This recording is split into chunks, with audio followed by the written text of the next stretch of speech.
আসলে কি বলতো, বাপির সাথে বা কাকুদের সাথে বেরোলে এই জিনিসটা ঠিক হয় না। সেই জন্যই আমরা মেয়েরা মিলে বেরিয়েছি, যে দোকান পাচ্ছি দাঁড়িয়ে পড়ছি, কিনে নিচ্ছি, ভিডিও করছি।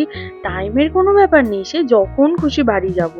এতটাই লেট হয়ে গেছিল জানো, শেষ পর্যন্ত বাপি আর কাকু ফোন করেছে যে তোমরা কোথায় আছো, এইবার বাড়ি এসো।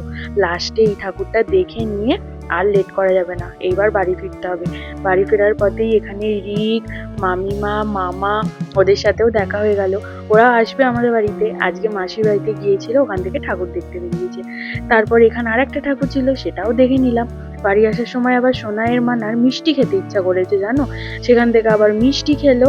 তারপর এখন বাড়ির কাছে এসে আমরা রোল খাচ্ছি, কারণ বাড়িতে গেলে তো এখন আর খাবার পাবো না, এখন করাও সম্ভব নয় এত রাতে। তাই রোল খেয়েই আমাদেরকে বাড়ি আসতে হলো।